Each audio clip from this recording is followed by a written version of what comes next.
ओम शांति। 30 जून 2022 की साकार मुरली से होमवर्क।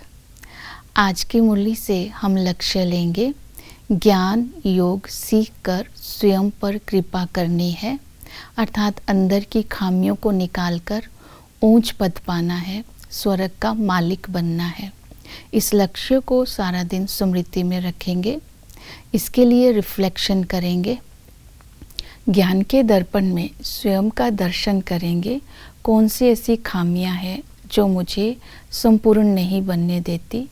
पवित्रता की शक्ति से और योग के द्वारा उन खामियों को निकालने का पुरुषार्थ करेंगे, जैसे कि भक्ति मार्ग के संस्कार, फरियाद करने के संस्कार, स्थिति को छोटी छोटी बात में हलचल में आ जाना, क्रोध करना, चंचलता, ये सारी खामियां हैं जो मुझे संपूर्ण नहीं बनने देंगी। इसके लिए आज हम पुरुषार्थ करेंगे। तो बाबा ने कहा अपने ऊपर कृपा करना, अर्थात 5 विकारों को छोड़ देना है। 5 विकारों को छोड़ने के लिए आज बाबा ने कहा मेरे साथ प्रतिज्ञा करो। मुख्य है विकार, काम विकार। तो बाबा के साथ प्रतिज्ञा करनी है और उसमें अटल रहना है।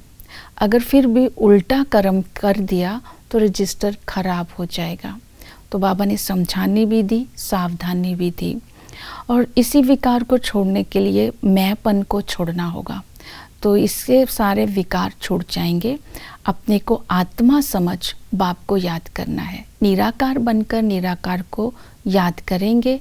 जब देह के भान से ही मुक्त हो जाएंगे तो 5 विकारों से भी मुक्त हो जाएंगे। इसके लिए तीसरी विधि बताई, सत्संग। एक सत्य बाप के संग में ही रहना।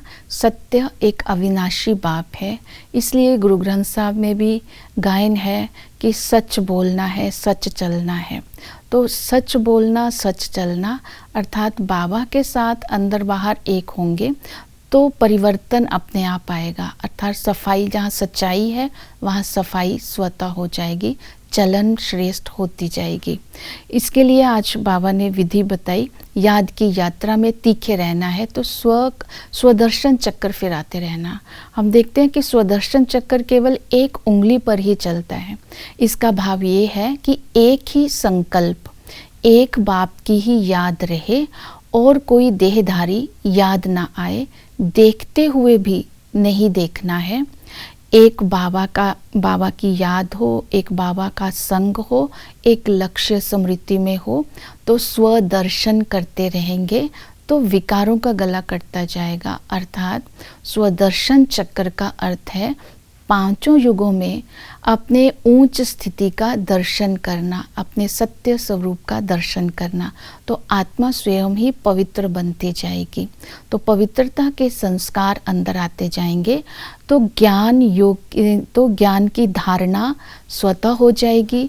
बुद्धि विशाल हो जाएगी। विशाल बुद्धि अर्थात नवीनता आएगी बुद्धि में, सेवा कैसे करनी है, और साथ साथ उमंग उत्साह भी रहेगा। उसको बोलेंगे विशाल बुद्धि।